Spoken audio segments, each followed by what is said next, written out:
നമ്മുടെ ഗ്രേഡിനെ പെർസെൻറ്റേജിലേക്ക് കൺവേർട്ട് ചെയ്യുന്ന സമയത്ത് പ്രധാനമായിട്ടും രണ്ട് മെത്തേഡ്സ് ആണ് നമ്മൾ ഉപയോഗിക്കുന്നത്. ഒന്ന് ആവറേജ് പോയിന്റ് മെത്തേഡും മറ്റൊന്ന് മാക്സിമം പോയിന്റ് മെത്തേഡും. ഇതിൽ ആവറേജ് പോയിന്റ് മെത്തേഡ് നമുക്ക് ആദ്യം എങ്ങനെയാണ് അത്തരത്തിൽ ഗ്രേഡ് കണക്കാക്കുന്നതെന്ന് പരിശോധിക്കാം.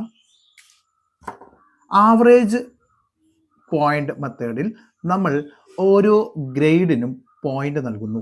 എ പ്ലസിന് 9.5 പോയിന്റ് നൽകുന്ന സമയത്ത് എക്ക് 8.5, ബി പ്ലസിന് 7.5, ബിക്ക് 6.5, സി പ്ലസിന് 5.5, സിക്ക് 4.5 ആൻഡ് ലാസ്റ്റ് ഏറ്റവും മിനിമം ഗ്രേഡ് പാസ്സാവാൻ വേണ്ടത് ഡി പ്ലസ് ആണ്.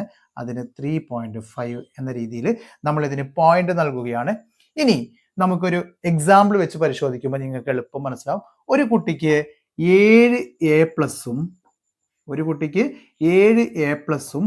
3 എ ഗ്രേഡും ലഭിച്ചിട്ടുണ്ടെങ്കിൽ എത്ര ഗ്രേഡ് ആണോ, ഇപ്പൊ ഇവിടെ എ പ്ലസ് 7 ആണല്ലോ അല്ലെ, 7 എ പ്ലസ് ലഭിച്ചത് കാരണം ഈ എ പ്ലസിന്റെ പോയിന്റ് ആയ 9.5നെ 7 കൊണ്ട് മൾട്ടിപ്ലിക്കേഷൻ ചെയ്യും. ഓക്കെ, അതുപോലെ തന്നെ 3 എ ഗ്രേഡ് ആയിരുന്നു, അതുകൊണ്ട് 8.5 ആണ് എയുടെ പോയിന്റ്, അതിനെ 3 കൊണ്ട് മൾട്ടിപ്ലൈ ചെയ്യും.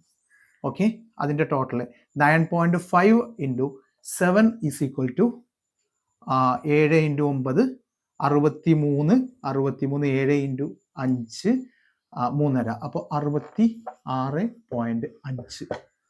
അതുപോലെ എ ഗ്രേഡ് 3 കിട്ടിയിരിക്കുന്നത്, എയുടെ പോയിന്റ് 8.5 ആണ്, 8.5നെ 3 കൊണ്ട് മൾട്ടിപ്ലിക്കേഷൻ ചെയ്യും. അപ്പോൾ 3 ഇൻറ്റു 8 24, 25.5.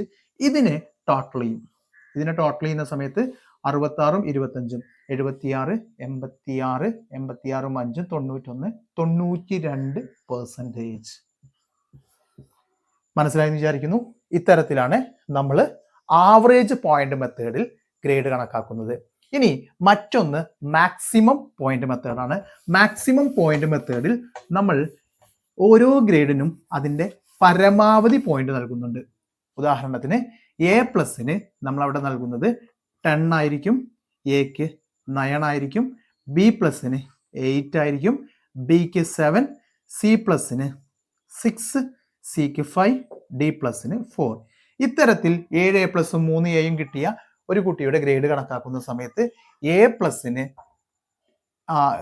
നൽകിയിരിക്കുന്ന പോയിന്റ് 10 ആയതുകൊണ്ട് തന്നെ 10നെ 7 കൊണ്ട് മൾട്ടിപ്ലിക്കേഷൻ ചെയ്യുന്നു, 70. അതുപോലെ തന്നെ എക്ക് നമ്മൾ കണക്കാക്കുന്ന സമയത്ത് 3 എ ആണല്ലോ അല്ലെ, എക്കുള്ള പോയിന്റ് 9 ആണ്, 9നെ 3 കൊണ്ട് മൾട്ടിപ്ലിക്കേഷൻ ചെയ്യുന്നു.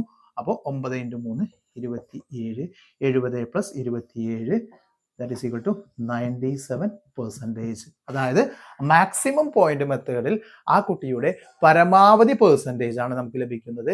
എന്നാൽ ആവറേജ് പോയിന്റ് മെത്തേഡിൽ നമുക്ക് 92% ആണ് കിട്ടിയത്.